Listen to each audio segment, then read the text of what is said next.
The Hilltop Glove Podcast is sponsored by Mid-Carolina Service Company. Mid-Carolina Service Company is the first name to search for your residential or commercial HVAC needs in Lexington and surrounding areas. Just go holler at Jason and Clint. They'll hook you up on the air conditioners, on the restaurant equipment, refrigerators, refrigeration, ice machine repair. They've been doing this for years. I know them cats forever. Family owned and operated since 2006, they pride themselves in their quality work and customer relationships. Call 803-356-4153 or visit midcarolinaserviceco.com for a no obligation quote for service today.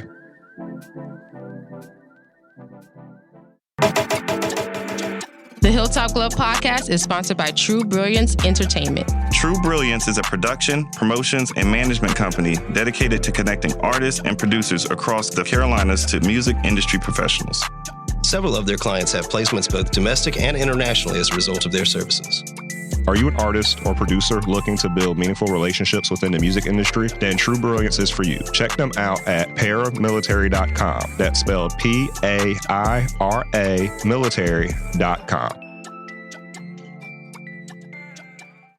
This episode of the Hilltop Glove Podcast is sponsored by Bob's. Bob's is a Columbia-based retailer of over 100 Black-owned products from 20 Black-owned businesses. Bob's offers a wide range of items from household cleaning, cosmetics, and everything in between. With every visit to Bob's, you support Black-owned businesses, giving them the opportunity to grow and establish connections with our community. Bob's is located inside the Noma warehouse at 2222 Sumter Street in Columbia, South Carolina. Visit their website, weshopbobs.com for in-store pickup or to find out more. Bob's can also be found via social media on Instagram, Facebook, and TikTok at weshopbobs. When you stop by, tell them the Hilltop Glove sent you. Bob's brings quality Black brands to the Columbia community. The Hilltop Glove Podcast is sponsored by Red Rooster Sports Bar and Grill. Red Rooster is your neighborhood bar and grill serving the best wings, burgers, and baskets in the Met. Like the amazing food, the bar is always on tap, and there's plenty of screens to watch the big game. Red Rooster is the Midland's premier meetup spot for local car and bike clubs, fraternities, and sororities. Staff is dedicated to accommodating all kinds of parties and events. If you're looking to catch a game, have a bite, and a drink, look no further than the Red Rooster. Red Rooster is located at 7500 Wilson Boulevard, Columbia, South Carolina. For more information, visit redroostersportsbar.com or visit them on Facebook and Instagram at Red Rooster Sports Bar. Go where the winners go.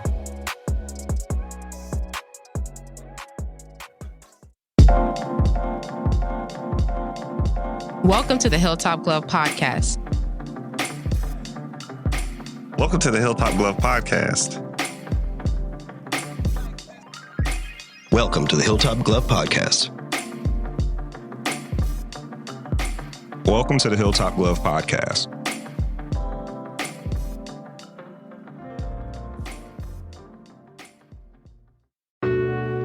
Welcome to the Hilltop Glove Podcast, where Skip and DJ Anwa interview guests and discuss topics such as business, current events, and pop culture. The motivational podcast for the hip-hop millennial.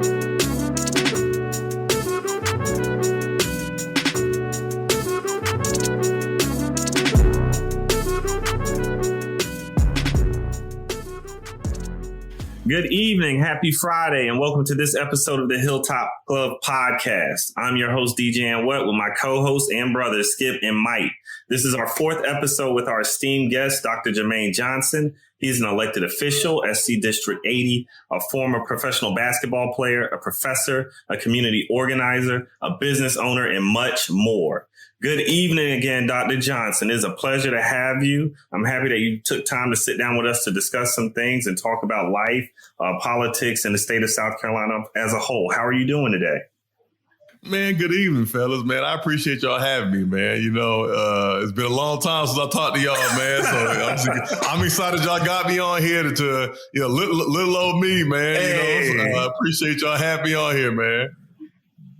I meant to say this from the beginning. I should have put this in my intro, but disclaimer, we do know Dr. Jermaine Johnson pretty well back from my time at the College of Charleston.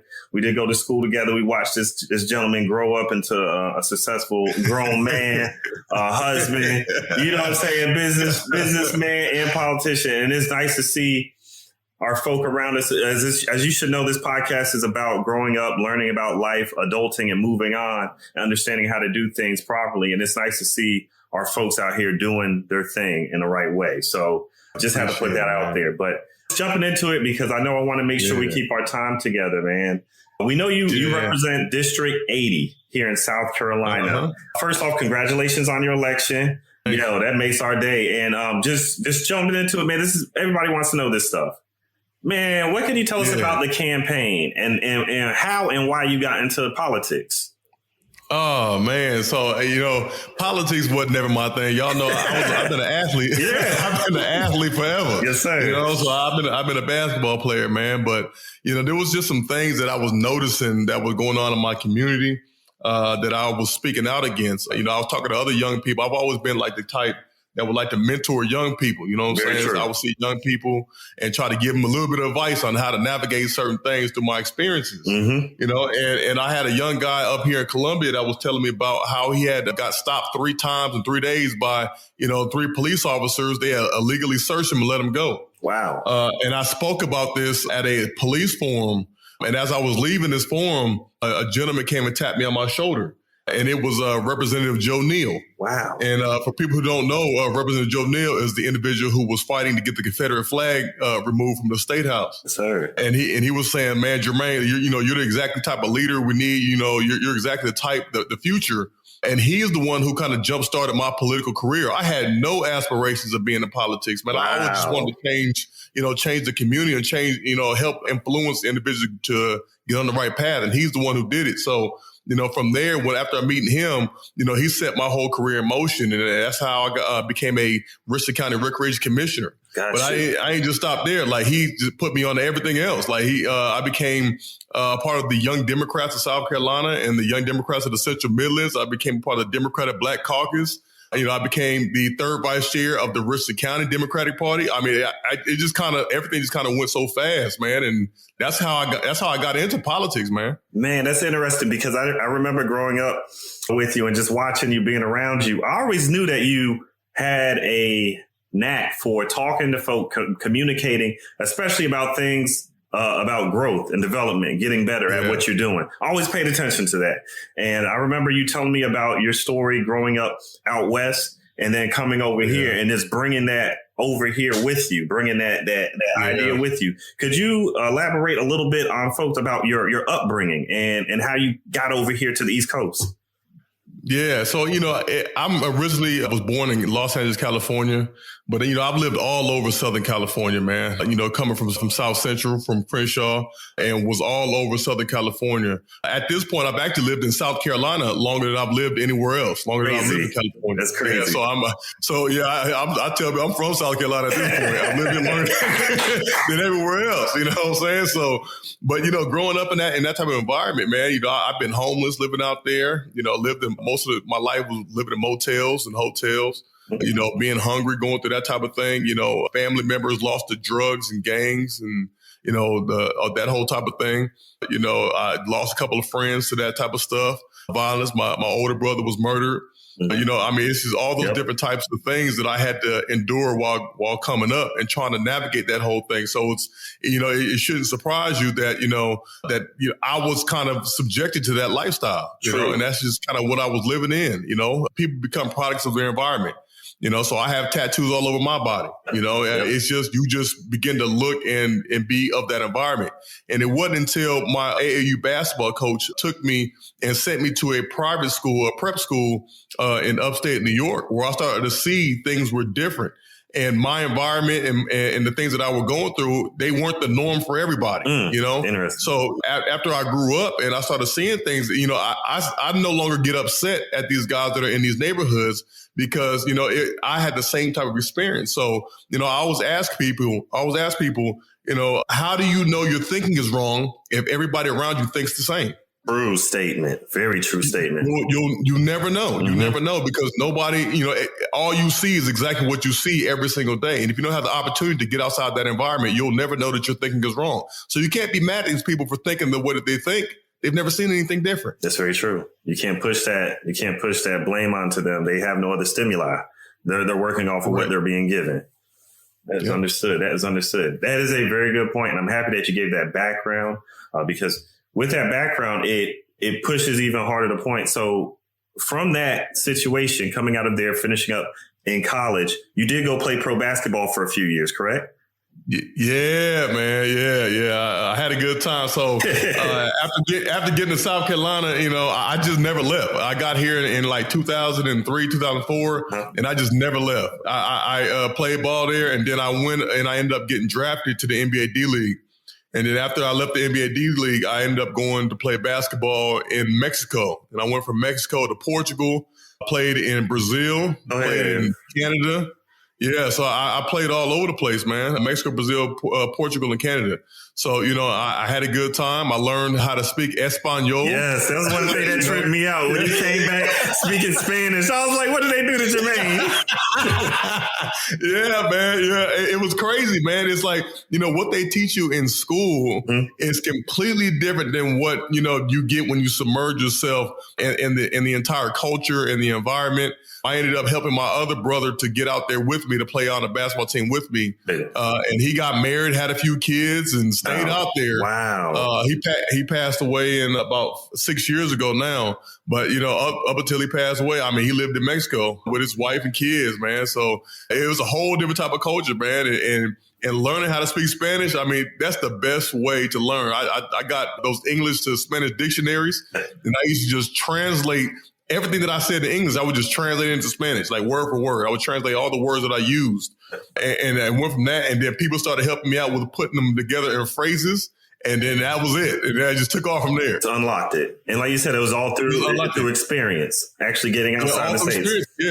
Yeah, I didn't know. So I knew that I was fluent when I started dreaming in Spanish. I was like, oh man, I started dreaming in Spanish. I was like, I'm fluent. Yeah. But you see, man, that's why, man, your story is pretty remarkable because just watching that change and then getting that ability to leave the country and having experiences outside of the country in a positive way and then bringing that stuff back, man, that leads into a very interesting question. Question 2, your district is an area that is 47.9% Black and 5.6% Hispanic. Yep. All right. With that being said, how does your ability to did y'all see my commercial? Did y'all see I did a commercial in all Spanish? Yes. That's what I was going to say. So because I know did that play a part into your ability to try to connect with that part of your electorate? Yeah, of course. I do that all the time. I try to find individuals who speak Spanish and just communicate with them in their native tongue. It's something where people always think that I'm Cuban or something like that. Wow. Nope, I'm not. I'm not Cuban. I'm a regular old Black American. Oh man! Speaking even further on that point, this is getting into the politics of the matter.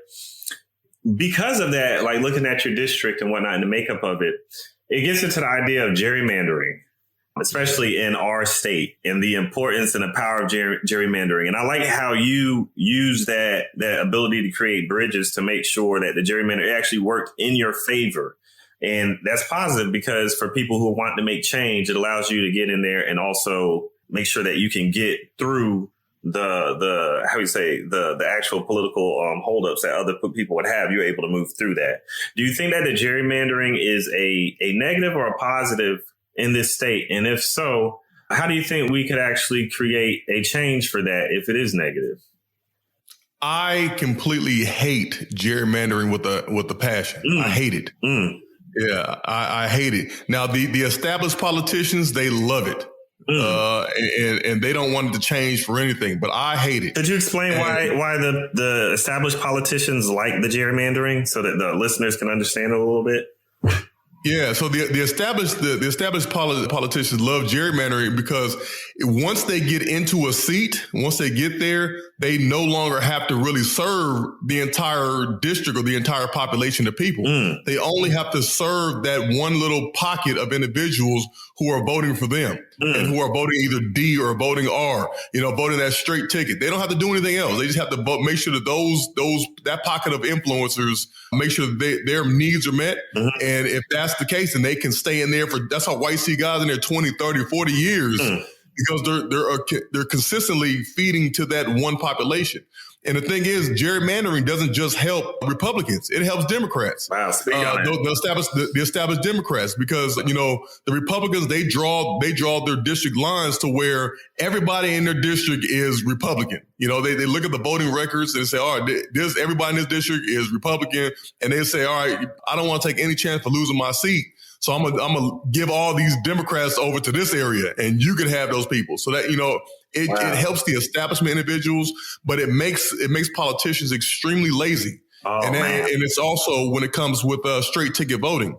It's like, all right, once you win in the primary, if your district is mainly red or blue, you don't have to do anything. You just literally just show up. You don't have to do nothing. You don't have to talk to people. You don't have to do anything. So I hate that stuff. I've had conversations with a lot of the other legislators, like telling them how much I hate it. Of course, they're like, nah, we like it. And I'm like, man, I hate it. I hate it because the thing is, I had a lot of Republicans that voted for me in my district. Wow. I had a lot of people who were independent that voted for me in my district because they saw that, I like to say that my strength is I'm relatable because of my life experiences, because I've been homeless. I've been in private school. I've been out of the country. I've been, here. I've seen the best of life and I've seen the worst of life. I've seen, I've got a story for anything you can think of. And that's been my strength. So I've been able to relate to and find common ground with all Republicans, with independents, with anybody. So I love it, and I love it. So lately I've been just making random phone calls to Republicans and Democrats in my district, just saying, hey, how y'all doing? Wow. What's going on? And they're like, you're my representative? They're like, oh my God. They're surprised that I'm calling them because they've never had this before ever. And I'm like, I'm the first one to be doing this type of stuff because I truly do want to see a change. And I don't want you to like me because I'm a Democrat or because, you voted for me or voted against me. I want you to know who I am and know that I care, know that I'm on your side. Got you, man. That's refreshing to hear. You understand how refreshing that is. Yeah. Listen, I'm the first one that I've met like this. So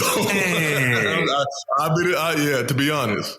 Dang. So where do you see, all right, with that being said, where do you see the politics heading in this state then? If, like you said, you're the first person that you've heard that's like that, dealing with those around you, do you think that there are going to be more candidates that are going to take that road? Yeah. So the way I won my election was being this way. And it was so refreshing to a lot of people here that I've gotten calls from other, high officials that have said, man, Jermaine, the way you ran your campaign is probably going to become the new standard for a lot of individuals running for office here in South Carolina. Because I didn't sling any mud. I didn't talk trash about anybody. I didn't kiss anybody's rings. I didn't do anything. I ran against the establishment and I won. And people are like, oh my God, like, how did he do that? Because I won by a huge mark. I got like 75% of the vote or something. Yes. Against a 22-year incumbent. And they were like, wow, like that's never happened. I got donations and contributions from all 50 states in America. Got all 50 states, including 50 Puerto states? Rico. Puerto Rico? And Puerto Rico. They've never seen that before. Oh. So you see what I'm saying? Yeah. So I told the people in my district, I said, man, you are the only district in South Carolina where anybody in our district, you can go anywhere in the entire United States and find at least one person that knows about your district and knows where you come from. That's unheard of. That's unheard of. So I mean, it's just an amazing thing to be able to do this. So I think that more people are going to catch on to what I'm doing. I've talked to a couple other young Republicans, like not the older Republicans, the younger Republicans. They're more willing to work with the other side. They're more on the middle line. They're the new age individuals, and I feel good about the younger generation coming up.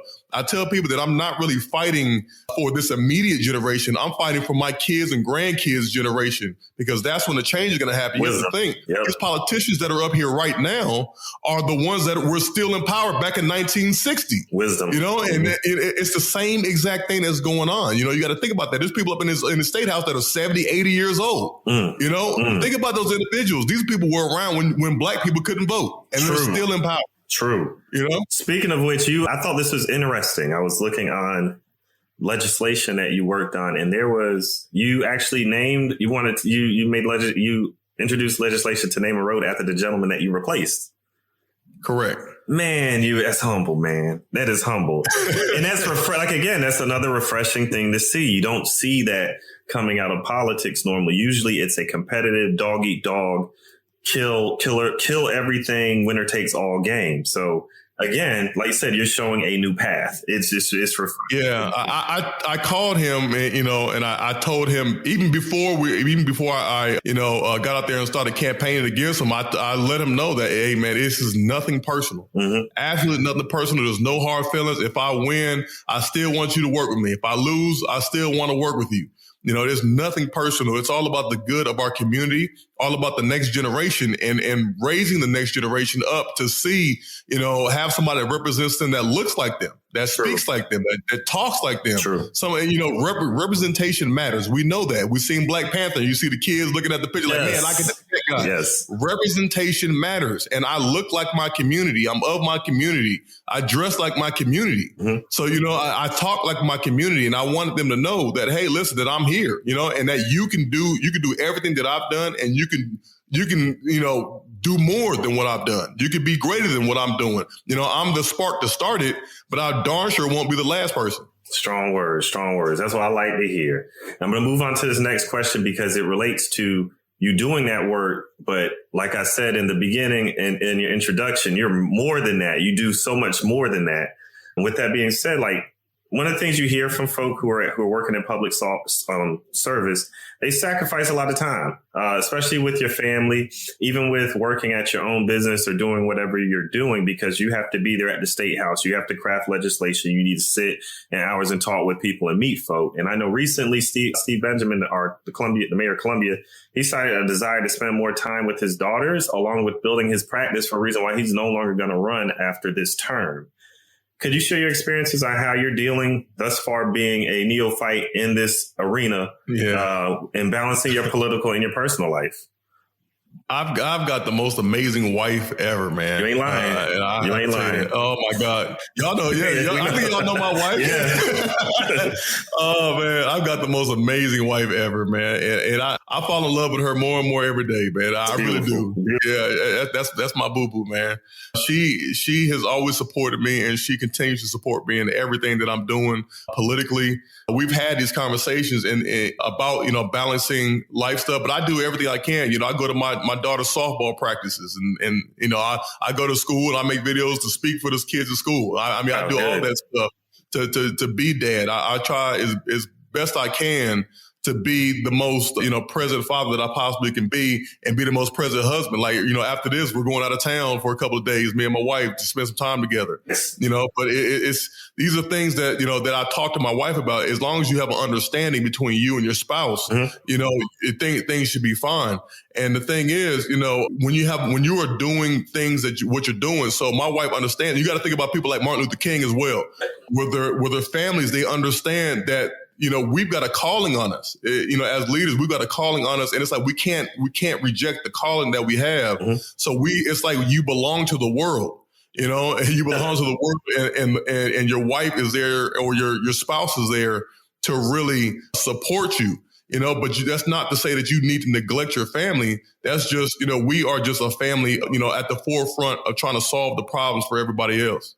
That was something that I thought was interesting in the book that Obama put out recently, discussing how Michelle was taking to or not taking to him running for that second term, and the effects that it had on their marriage and the stress. I know there was one part where she says, I don't want these people in my business. As simple as that. As simple as that. Yeah, she didn't want those people in her business. And the thing is, when you're in the political life, those things, like you said, you are a servant for the people.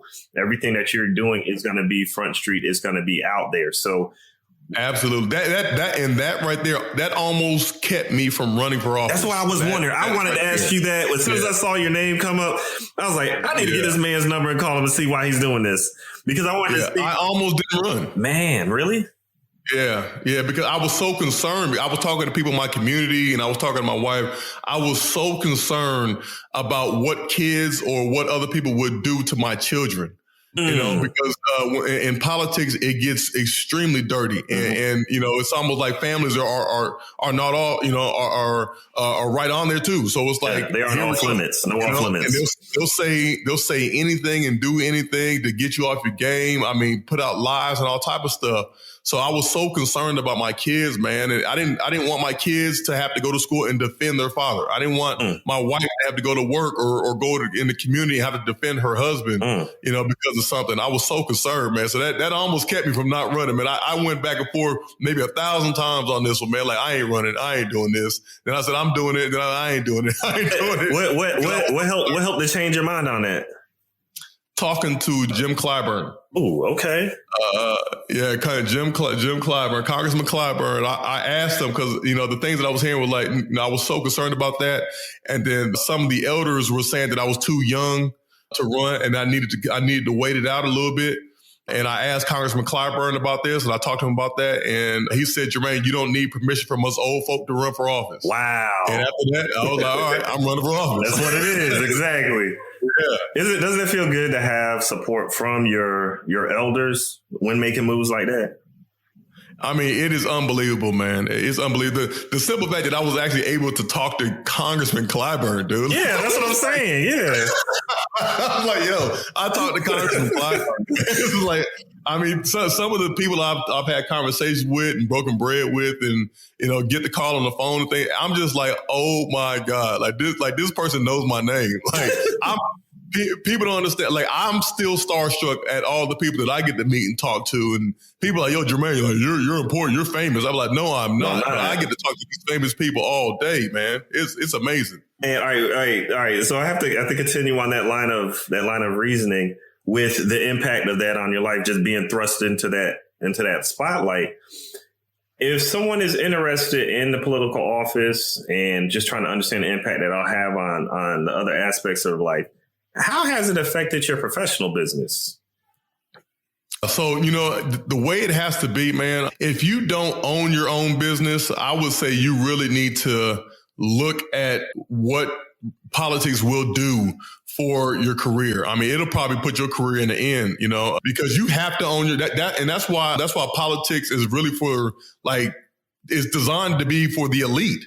Well, explain that.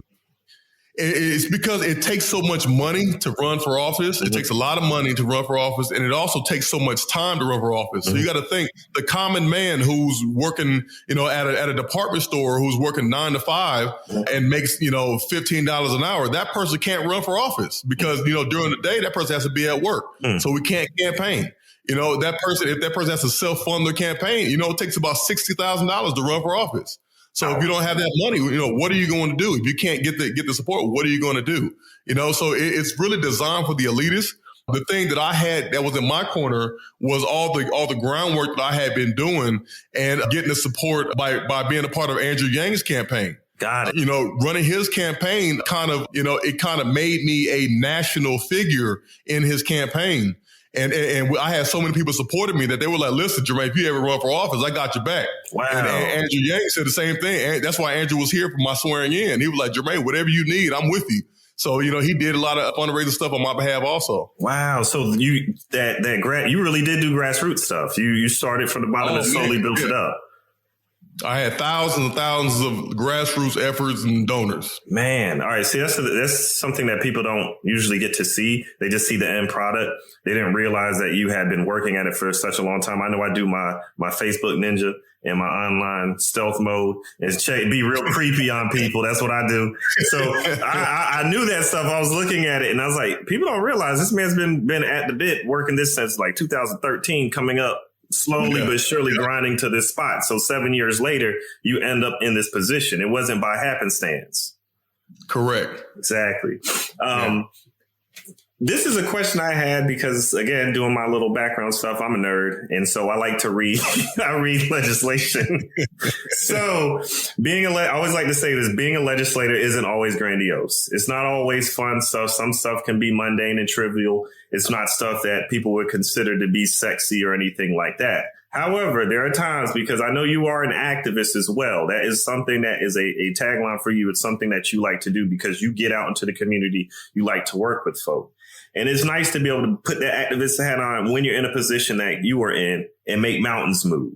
So I read about a bill that you introduced on the 10th of this month, H3870. Could you elaborate on that bill? Explain it to our listeners and tell them how it will affect policing here in South Carolina.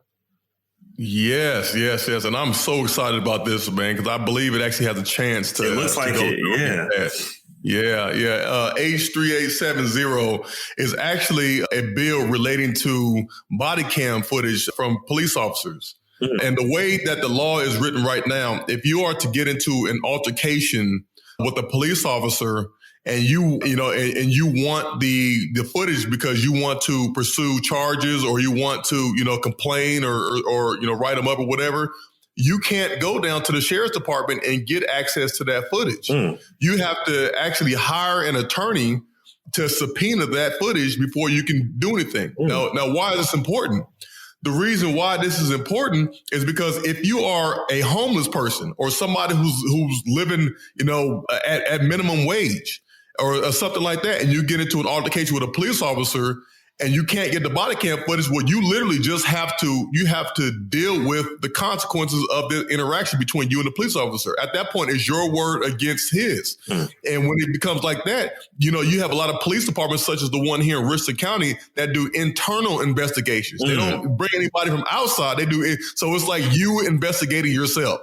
And when are you ever going to find that yourself did any wrongdoing? Right? Never. So and as a police officer, you're not telling on your brother. You're not telling on your confidant there. So, if I don't have any money to get that body cam footage, the internal investigation is going to find nothing. And you get to walk away with a black eye and a busted lip, and you can't prove that anything happened to you.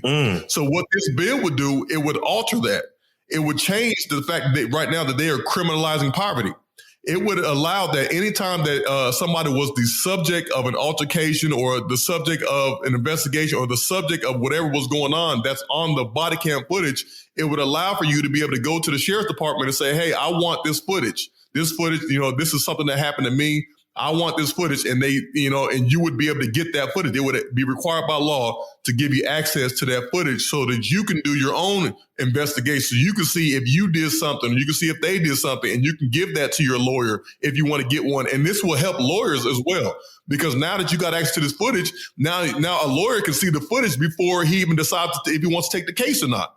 And it's going to help so many more people who need access to the stuff, and it's going to remove that barrier. Man, that would be monumental. I hope it gets passed, because I know there's been talk about finding some way to create universal policing laws. And if that is something that exists on the books in a state, then it can be a part of that plan. And I think that'd be a great thing. Man, that sounds good. I was excited when I read that. I saw that. I said, see, I try to tell y'all, my brother's up here got to do things right. He's going to do things right.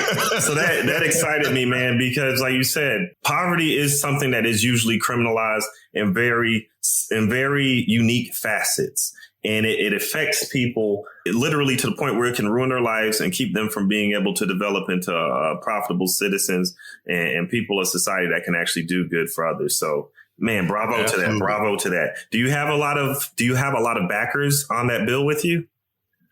So far, yeah. I've got a few co-sponsors on that bill. I think once I go talk to more of the members in the House, that I'm going to get a lot more support on that. Mm-hmm. I'm going to go talk to the committee that is in the subcommittee right now, the Judiciary Subcommittee, and I know a lot of individuals in there. So I'm going to make sure that I go in there and talk to them about that. But the Sheriff's Department actually supports that bill. Wow. So once I get some written testimony from them at the Sheriff's Department, I mean, it's pretty much going to be a no-brainer. It's like, hey, if the police support it, then why can't we support it? So I think that it should be something that we can get past. That's a great tactic. Continue to push that. Continue to push. I do have one final question for you. I always like to end on something that is a little bit light, but also open-ended, just to give you a way just to get your mind out there and talk a little bit. But man, how have your life experiences in organizations, and I'm going to stress organizations, because if you go and you look up your chart of information on you, man, the organizations that you are a part of, man. I tell people this stuff is important. I always explain to people like, no, it's important. Go ahead and join the organization. Like, you may not think. How has that driven your ambition and your aspirations as a professional? And are there any tips you like to share with others that are seeking to have a positive impact on their community? Yeah, I'm a part of a whole bunch of organizations. To be honest, I really am, man. And it sometimes I'm like, oh my God, like I'm busy like every single day. I figured that. Organization.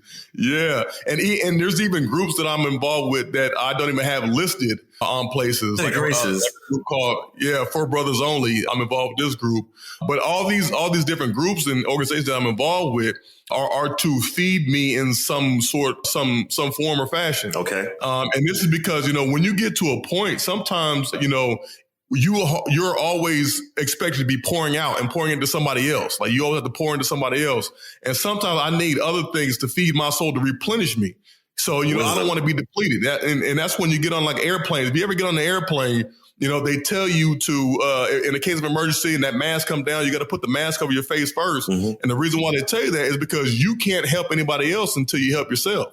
True. So I make sure that I'm always replenishing my spirit and my soul with whatever it is, with knowledge. I'm a master mason. I'm a Sigma. With anything that can help. I'm part of the NAACP. Mm-hmm. I want to continue to stay a part of the current events and the agendas and things like that to kind of help people, because I don't know it all, but, I can get with people who know something more than what I do. So if I ever, need to help somebody else or help a constituent or help somebody, I can always refer them to a particular area.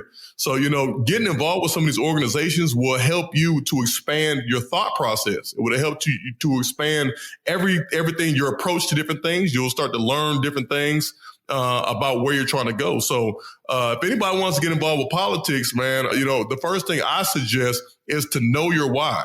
Know what is your motive? What is your motive behind all this? Because you can do a lot more good actually on a local level rather than going into politics.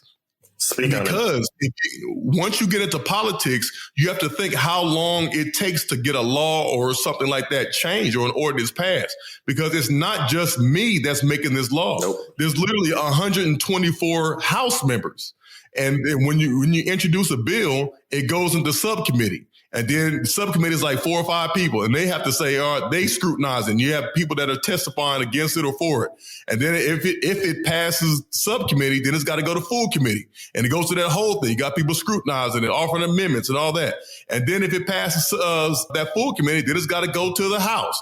And if the House, now you have all 124 people looking at it, and they're like, oh, okay, well, I like it or I don't like it. Here's this amendment. And let's say it just by some chance it passes the House. Then it's got to go to the Senate. And then it's got to go to the Senate and go through the same process all over again.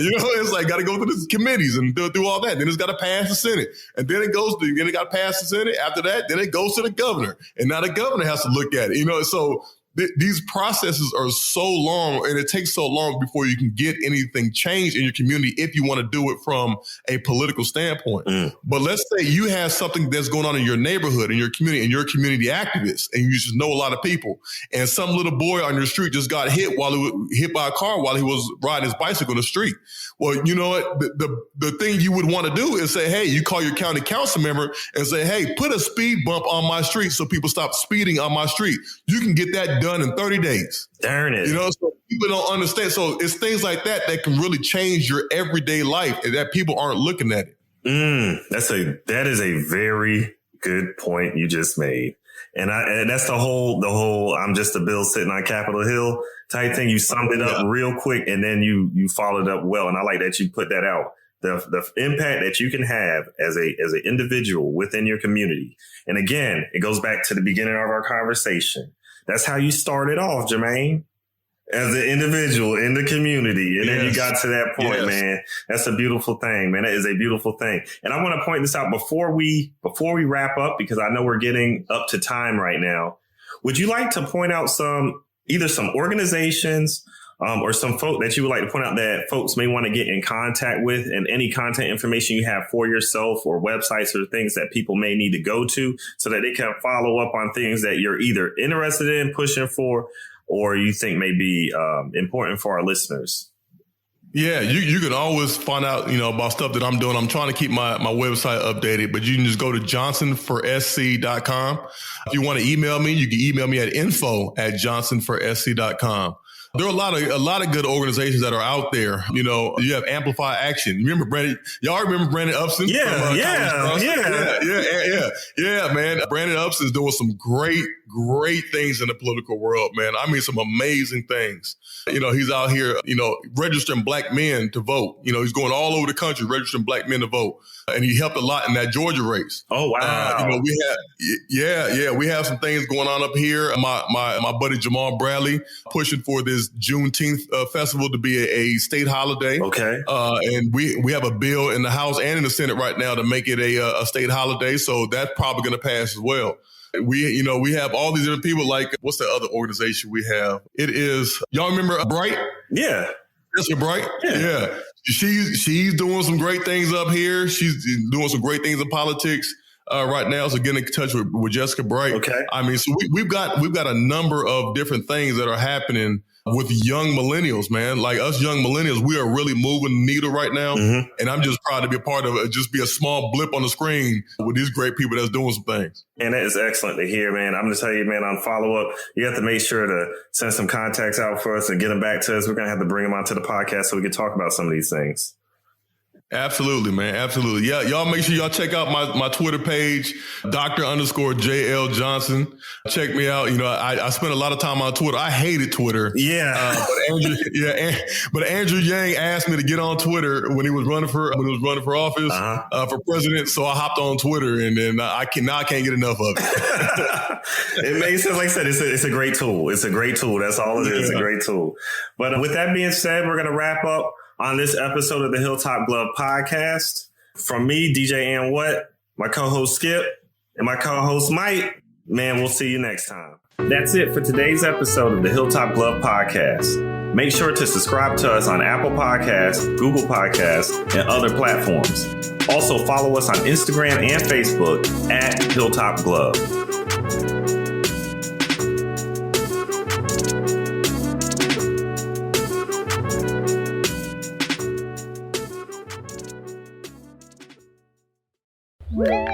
That's it for today's episode of the Hilltop Glove Podcast. Make sure to subscribe to us on Apple Podcasts, Google Podcasts, and other platforms. Also follow us on Instagram and Facebook at Hilltop Glove.